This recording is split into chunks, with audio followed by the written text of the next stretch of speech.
তুমি সাইকেল চালানো শিখবে তাই আমি আজ সাইকেলে ঘুরে বেড়াই শুধু ছলনায় তোমার ছোঁয়া মেলে না।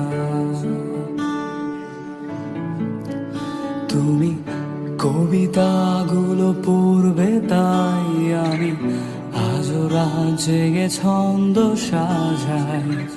রাত শেষে শুধু ভোর ফিরে আসে না। আমি তোমাকে বুঝিয়ে দেবই তাই ব্যাগে আজও রাখি ফিজিক্স বই। শুধু তুমি নেই তাই বইটা খুলি না। তুমি ছুঁড়ে ফেলে দেবে এই ভয়ে আমি সিগারেট আজও লুকিয়ে। শুধু এখন তো কেউ বারো না